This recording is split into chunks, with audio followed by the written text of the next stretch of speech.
छात्रों, आज हम वर्ग समीकरण में परिवर्तित होने वाले समीकरण का अध्ययन करेंगे। साथ ही करणीय व्यंजक के रूप में समीकरण का हल भी अध्ययन करेंगे।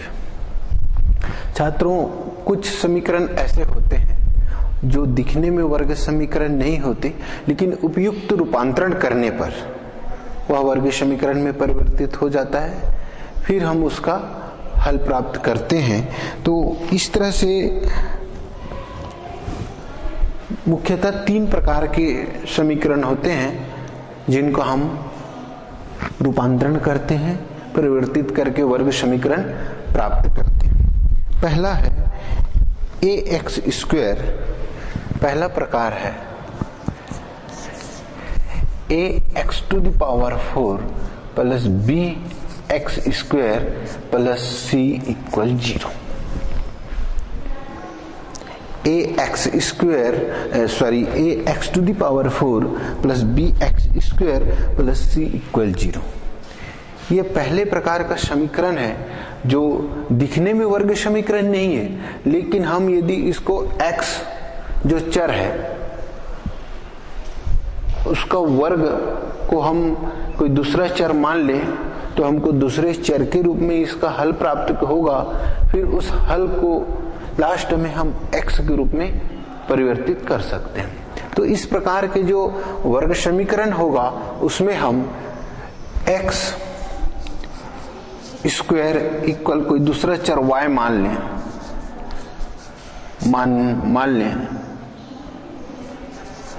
मान लें तो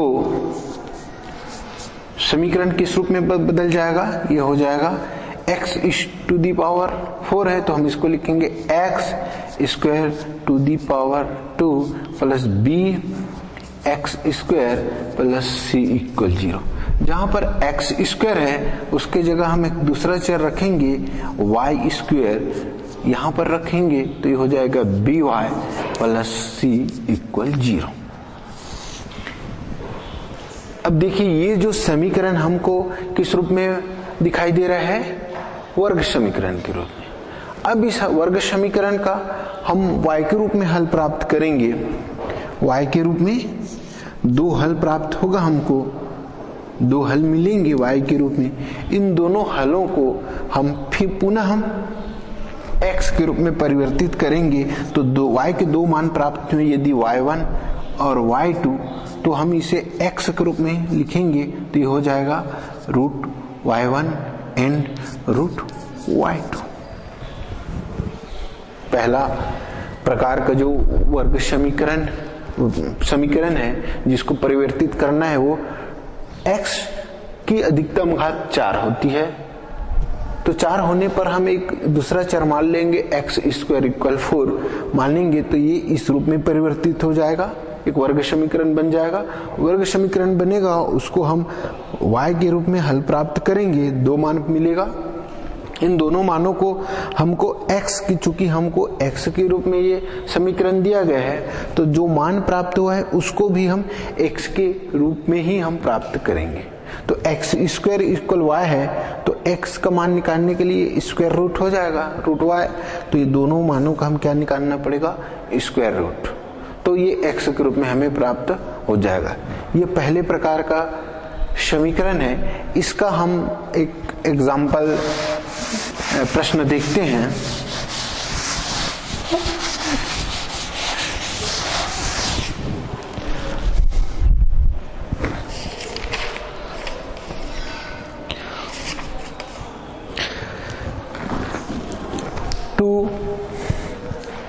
क्वेश्चन एक्सरसाइज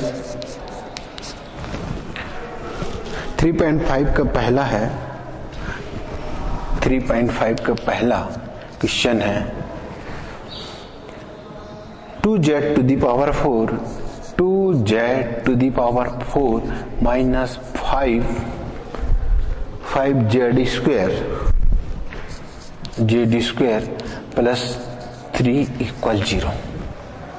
देखिए, ये अभी जो प्रकार का समीकरण बताए उसी रूप में है, हम उसको हल करेंगे। हल दिया गया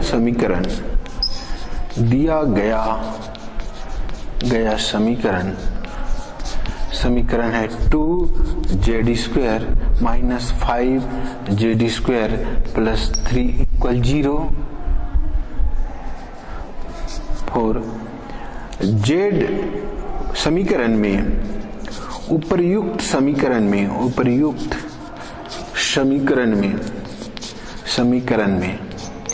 z² बराबर y रखने पर रख दीजिए तो क्या हो जाएगा 2, ये क्या होगा y² minus 5y plus 3 equal 0। इस रूप में परिवर्तित हो गया 2y² minus 5y plus 3 equal 0। अब हमको ऐसी दो संख्या चाहिए, अब इसको वर्ग समीकरण के गुणनखंड के रूप में इसको हल प्राप्त कर सकते हैं। ऐसी दो संख्या चाहिए जिसको गुना करने पर 6 मिले और जोड़ने और घटाने पर 5 प्राप्त हो। तो ऐसी कौन सी संख्या है? संख्या है 2y² minus 3y minus 2y plus 3 equal 0। हमने ऐसी दो संख्या हमने बताया था कि गुणनखंड विधि से हल करने के लिए a और c जो वर्ग मानक समीकरण से तुलना करेंगे तो ये इसका वैल्यू a है, ये b है और c। a और c का गुणनफल यहाँ पे जो हम दो संख्या प्राप्त करेंगे उनके गुणनफल के बराबर हो। जैसे यहाँ पे 2 और 3 है, 2 और 3 का गुणनफल हुआ 6 और इसका संख्या का मान है 5, तो हम एक ऐसी संख्या प्राप्त करेंगे जिसको गुना करने पर 3 दूनी 6 और जोड़ने पर 5 प्राप्त हो। तो ये गुणनखंड विधि है। अब यहाँ से हम इसको 2 के पेयर में बनाएंगे, यहाँ से हम कॉमन ले लेंगे, ये हो जाएगा y, तो ये हो जाएगा 2y माइनस 3।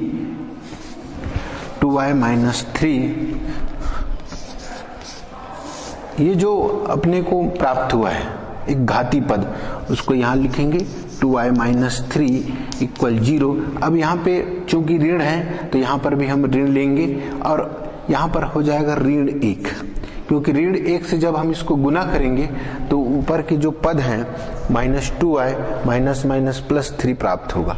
अब ये जो दो हमको एक घाती पद प्राप्त हुआ है उसको एक बार लिखेंगे और जो हमने कॉमन लिया है इस पद को एक ब्रैकेट में लिखेंगे। इस प्रकार हमें दो एक घाती गुणनखंड प्राप्त होंगे 2y minus 3 which implies that ये हो जाएगा y माइनस 1 इक्वल 0। हमारा जो परिवर्तित जो वर्ग समीकरण है और दो एक घाती गुणनखंड के रूप में प्राप्त हो गया, तो ये हो जाएगा 2y माइनस 3 और y माइनस 1। अब हम इसको दोनों एक घाती गुणनखंड को अलग अलग शून्य के रूप में रखेंगे, तो ये हो जाएगा 2y minus 3 equal 0 and y minus 1 equal 0। तो यहाँ पे y की वैल्यू प्राप्त हो जाएगी, y बराबर इसको पक्षांतर करेंगे -3 को, तो ये +3 हो जाएगा which implies that 3, तो y बराबर होगा 3/2 और इधर हो जाएगा, इसको पक्षांतर करेंगे तो 1। तो हमें y के दो मान प्राप्त हुए, एक तो y बराबर 1 और y इक्वल 2/3। लेकिन हमने क्या माना था, y की वैल्यू क्या माना था, z की वैल्यू माना था हमने z² माना था। हमने इस समीकरण को पहले परिवर्तित किया था, परिवर्तित करने के पश्चात हमने y के रूप में प्राप्त। अब हम y का मान z² रखकर हम z के रूप में समीकरण को प्राप्त करेंगे। हम यदि इस समीकरण को यहीं पर छोड़ देते हैं और हम z के रूप में प्राप्त नहीं करते तो इसका पर्याप्त हल नहीं होगा। तो ये जो y मान मिला है, इस y को हमको z के रूप में लाना है, तभी इस समीकरण का हल होगा। हम यहां तक हल करके छोड़ देंगे तो ये संपूर्ण हल नहीं है, आधा हल है, ये है ना। ये कौन सा हल है, अपर्याप्त हल है, पर्याप्त हल नहीं है, सफिशिएंट सॉल्यूशन नहीं है। इसलिए इसको y और को हम किसके रूप में परिवर्तित करना पड़ेगा, z के रूप में हम इसको परिवर्तित करेंगे। तो इसको y का मान z रखने पर, y का मान z² लेने पर क्यों ले रहे हैं? क्योंकि हमने मान के चला था जेड स्क्वायर इक्वल वाई, है ना। हमको जेड के रूप में समीकरण दिया है तो समीकरण का हल भी किस रूप में लाना है? जेड के रूप में लाएंगे ना, है ना। तो ये हो जाएगा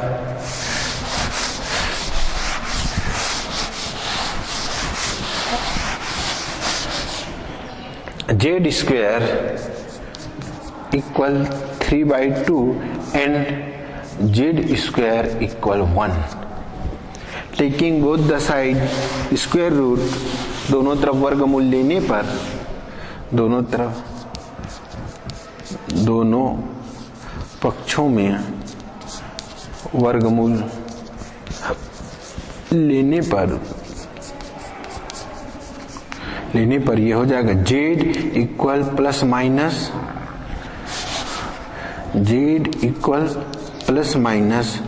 वर्गमूल 3/2 एंड हियर ये हो जाएगा जेड इक्वल प्लस माइनस वर्गमूल 1। जेड इक्वल प्लस माइनस वर्गमूल 1 मतलब जेड इक्वल प्लस माइनस 1 और जेड इक्वल प्लस माइनस वर्गमूल 3/2। अतः जेड के 2 मान प्राप्त हुए, 4 मान प्राप्त हुए, एक बार प्लस में एक बार माइनस में। तो Z equal plus minus 1 and plus minus √3/2।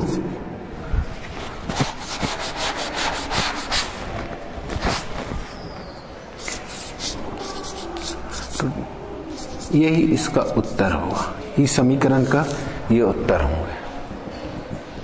तो इस तरह से हमने पहले प्रकार जो परिवर्तित समीकरण का हल किया है। अब दूसरे प्रकार का जो परिवर्तित समीकरण है वो इस रूप में है।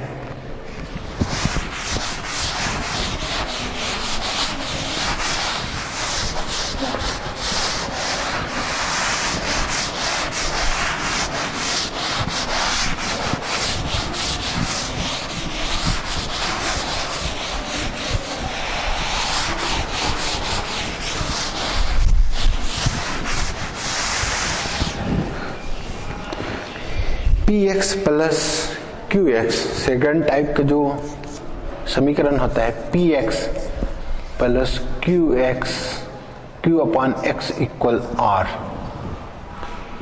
इस टाइप का समीकरण होता है।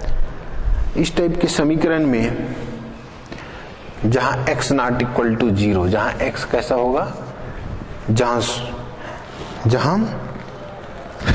x नॉट इक्वल टू 0, ठीक है। इस प्रकार के समीकरण को दिखने में वर्ग समीकरण दिखाई नहीं दे रहे, लेकिन हम इसको कैसे करेंगे, वर्ग समीकरण में बदलेंगे। बदलने के लिए दोनों पक्षों में क्या करने, x से गुना करें। दोनों पक्षों में x से गुना करने पर, x से गुना करेंगे तो ये हो जाएगा px स्क्वायर, x से गुना करेंगे px स्क्वायर, ये क्या होगा q into x upon x plus rx। तो x कैंसल, rx की तो पक्षांतर करेंगे, px square minus rx plus q equal 0। अब ये देखिए, ये समीकरण वर्ग समीकरण के रूप में दिखाई दे रहा है। वर्ग समीकरण के मानक रूप की समान है। एक यहाँ पर अज्ञात राशि x है ना, द्विघात पद है, एक घाती पद है, एक अचर पद है, तो वर्ग समीकरण के रूप में हो गया। वर्ग समीकरण के रूप में हुआ तो हम इसको वर्ग समीकरण को हल कर सकते हैं गुणनखंड विधि से, है ना। इसका एक प्रश्न देखते हैं। ये दूसरे प्रकार का जो समीकरण है जिसको परिवर्तित करके वर्ग समीकरण प्राप्त किया, इससे एक प्रश्न हल करते हैं।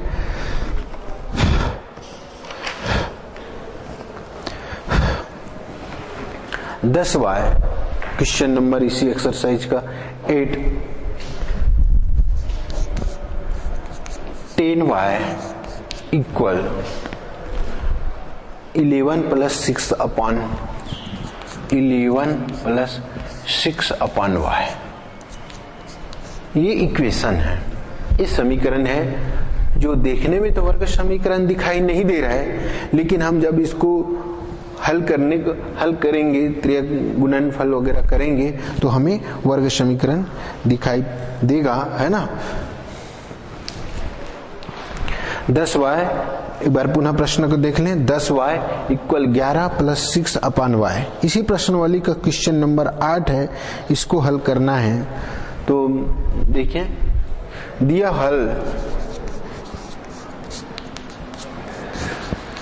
गया समीकरण है 10y equal 11 plus 6 upon y। ये समीकरण है।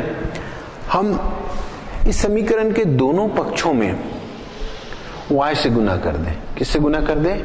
हम जानते हैं समीकरण के दोनों पक्षों में किसी संख्या से गुना करें, भाग दें या जोड़ें, घटाएं तो उस समीकरण के मान में परिवर्तन नहीं होता। तो हम इस समीकरण को y से दोनों पक्षों में गुना करने पर, y से दोनों पक्षों में गुना करने पर कर दीजिए तो क्या हो जाएगा? ये y से गुना करोगे तो 10y स्क्वायर हो गया। 10y है, y से गुना करेंगे तो y स्क्वायर हो जाएगा। ये कितना हो जाएगा? 11y plus 6 upon y into y। तो y कैंसल, है ना। क्या मिलेगा आपको? Which implies dash 10y square equal 11y plus 6, कितना मिल गया? 6। अब हम इस पद को वर्ग समीकरण के मानक रूप के रूप में इसको लाने के लिए इसको पक्षांतर करना पड़ेगा। तो ये हो जाएगा 10y square minus 11y minus क्या होगा? 6 equal 0। 10y square minus 11y equal कितना हो गया? माइनस 6 इक्वल 0, है ना। ये समीकरण इस रूप में बदल गया, 10y square minus 11y minus 6 equal 0। अब हम को दो संख्याएं यहां पर प्राप्त करनी है ना। 10 और 6 का गुना कितना हुआ? 60, है ना। 60 गुणनफल प्राप्त हुआ। अब हमको एक ऐसी संख्या प्राप्त करनी है जो b के रूप में जो 11 दिया है वो हमको मिले। ऐसी कौन कौन सी संख्या है? ऐसी कौन कौन सी संख्या है जिनको गुना करने पर 60 मिले और जोड़ने या घटाने पर हमको 11 प्राप्त हो? ऐसी कोई संख्या है हमारे पास? कौन कौन सी संख्या है जिसको गुना करने पर 60 प्राप्त हो और हम उसको जोड़ें या घटाएं तो हमको कितना प्राप्त हो? 11। कौन कौन सी संख्या है हमारे पास? ऐसी संख्या है, दो संख्या है, 15 और 4। 15 चौक 60 और 15 में 4 हम घटाएंगे तो क्या मिलेगा? 11। तो दो संख्याएं प्राप्त हो गई, है ना। तो इस तरह से ये हमें अभी समीकरण प्राप्त हुआ है। इस समीकरण को अब हम विभक्त करेंगे और एक घातीय गुणनखंड प्राप्त करेंगे।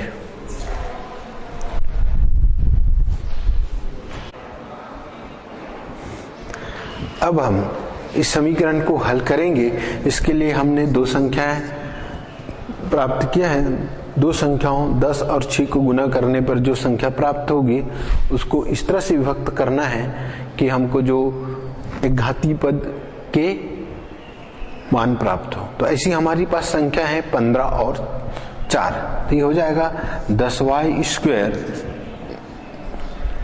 Minus 15y plus 4y minus 6 equal 0। यहां से हम कॉमन ले लेंगे, ये हो जाएगा 5 कॉमन लेंगे तो हो जाएगा 5y equal to y minus 3, और जो कॉमन आया है उसको यहाँ पर लिखेंगे 2y माइनस 3 इक्वल 0। अब एक चूंकि यहाँ पे प्लस है तो ये प्लस हो जाएगा, एक 4 है तो यहाँ पे 2 लेंगे तो 2 2 4y एंड माइनस एंड 2 3 जा 6 तो ये जाएगा 2, तो 2y माइनस 3। अब जो ये जो पद हैं उसको एक बार लेंगे 2y माइनस 3 एंड ये हो जाएगा 5y प्लस 2 इक्वल 0। अब दोनों को हम अलग अलग शून्य लिखेंगे तो ये हो जाएगा 2y minus 3 equal 0 and 5y plus 2 equal 0। तो ये y इक्वल हो जाएगा 3/2 एंड y इक्वल ये हो जाएगा माइनस 2/5। तो इस समीकरण के दो हल प्राप्त हुए, एक y इक्वल माइनस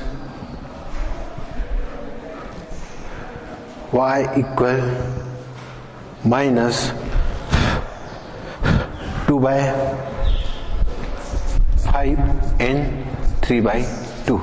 यही इस समीकरण का हल है, उत्तर होगा। इस प्रकार हमने दूसरे प्रकार के समीकरण को देखा जिसको परिवर्तित करके हमने वर्ग समीकरण में परिवर्तित किया, फिर उसको प्राप्त किया। अब हम तीसरे प्रकार का समीकरण का अध्ययन करेंगे।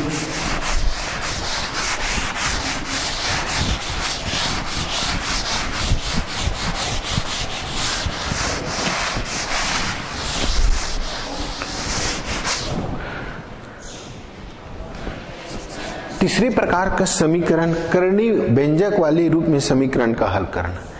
एक करणी घात के रूप में समीकरण रहते हैं, उसको हम हल करेंगे।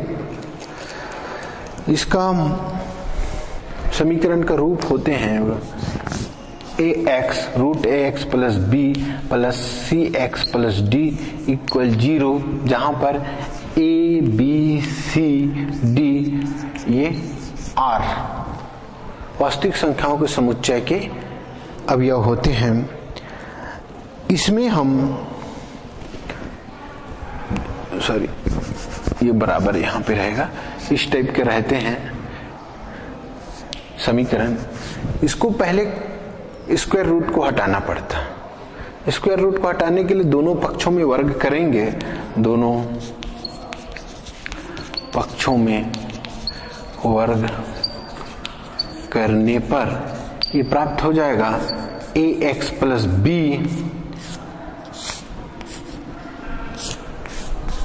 बराबर cx प्लस d का वर्ग।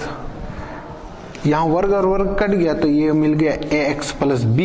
इसका हम प्रसार करेंगे तो ये हो जाएगा c square x square 2c dx plus d square, इस रूप में प्राप्त होगा।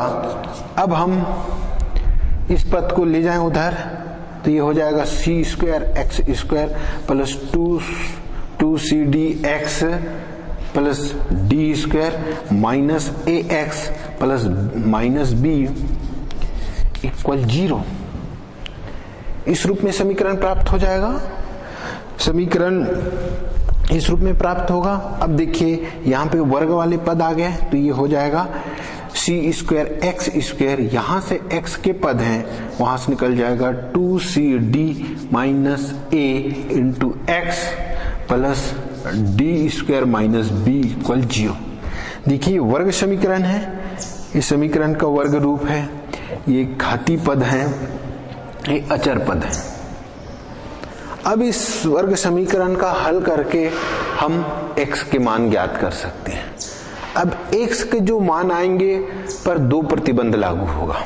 x के जो मान प्राप्त होंगे उस पर दो प्रतिबंध लागू होगा। यदि दोनों प्रतिबंध को संतुष्ट करते हैं तो x के मान दोनों मान सही होंगे। यदि x के कोई मान दोनों प्रतिबंध को संतुष्ट नहीं करते तो जो संतुष्ट नहीं करने वाले x के मान को हम अवॉइड करेंगे, अस्वीकार कर देंगे। तो कंडीशन, इसके लिए कंडीशन होगा एक तो ax then B greater than or equal 0 और दूसरा कंडीशन होगा C X plus D greater than or equal 0। इसके लिए दो प्रतिबंध होंगे एक्स के लिए, जो यहां से एक्स मान आएगा, यदि ये दोनों प्रतिबंधों को संतुष्ट करेगा तो वे एक्स के दोनों मान सही होंगे। यदि एक्स के दो मान में से कोई एक मान संतुष्ट करता है और एक मान संतुष्ट नहीं करता, तो संतुष्ट नहीं करने वाला जो मान होंगे उसको हम अस्वीकार करेंगे, उसको नेग्लेक्ट कर देंगे, और जो संतुष्ट करने वाले मान उसका हल होगा, है ना। ये तीसरे प्रकार का परिवर्तित रूप करने वाले वर्ग समीकरण है जो कर्णी व्यंजक के रूप में हमको हल करना है। इसके लिए हम समीकरण एक प्रश्न को हल करेंगे और इसको समझेंगे।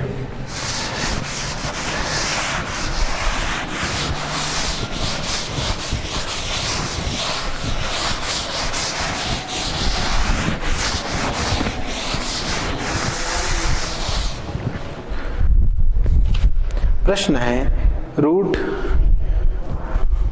10 root 3x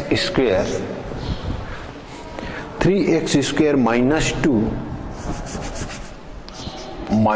2 plus 1 equal 2x कर्णी व्यंजक के रूप में दिया हुआ है। Root 3x square minus 1 and 1 plus 2x, इस रूप में समीकरण दिया हुआ है कर्णी व्यंजक के रूप में। तो हम सबसे पहले जो कर्णी से बाहर है उस पद को बराबर के उस पर ले जाएंगे। हल दिया गया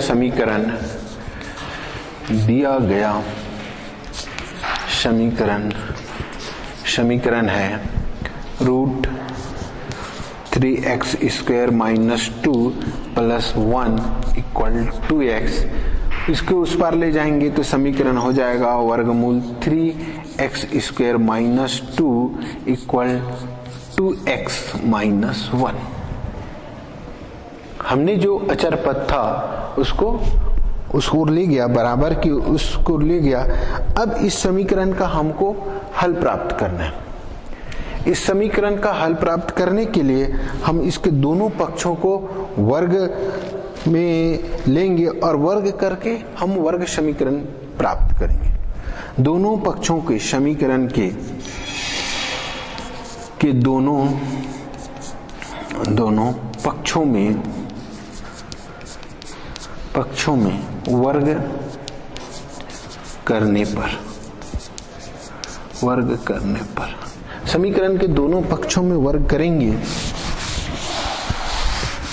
तो ये हो जाएगा 3x स्क्वायर माइनस 2 रूट का whole square equal 2x minus 1 whole square.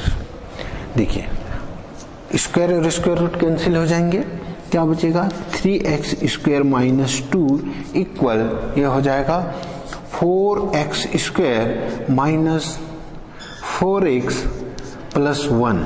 इसको x प्रसार करेंगे तो 4x square minus 4x plus 1 equal 0। ये हो गया इस समीकरण का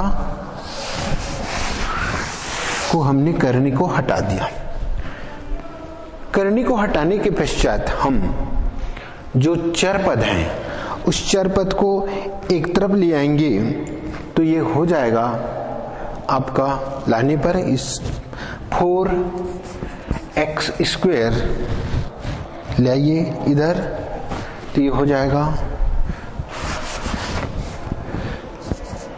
3x स्क्वायर माइनस 2, उसको उधर ले जाएंगे तो minus 4x square plus 4x minus 1 equal 0।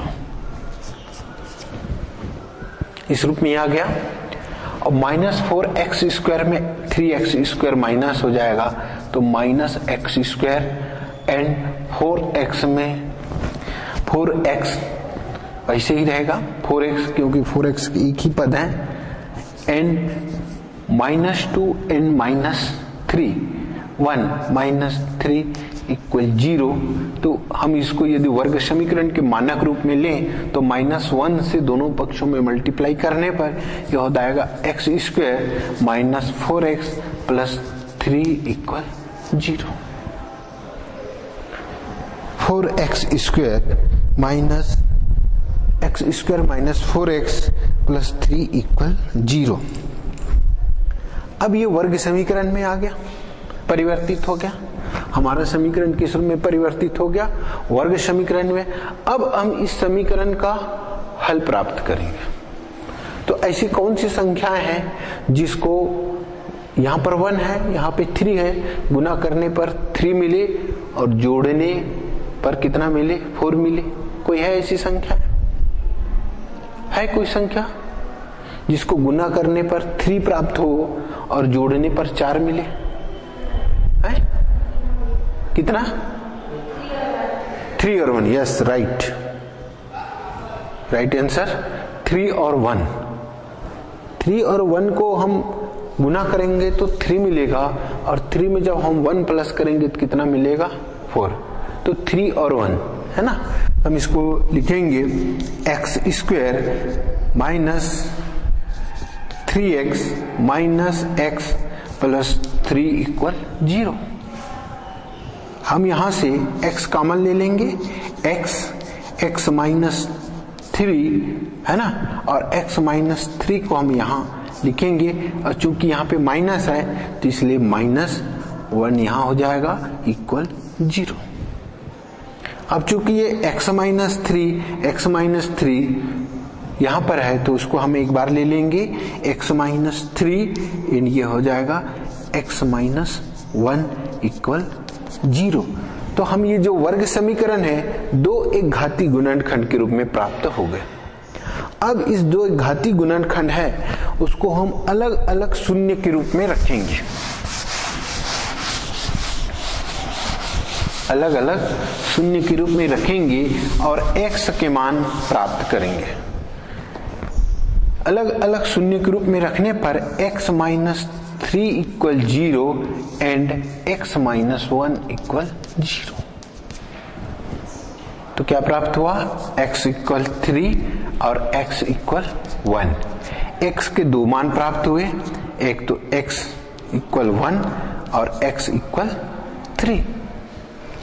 x के दो मान प्राप्त हुए, x इक्वल 1 और x इक्वल 3 है ना। अब देखते हैं x इक्वल 1 x इक्वल 3। यहां पर हम इसके लिए कंडीशन लगाएंगे। 3x² कंडीशन जो मान प्राप्त हुआ है वो सही है या नहीं। कंडीशन 1 क्या है?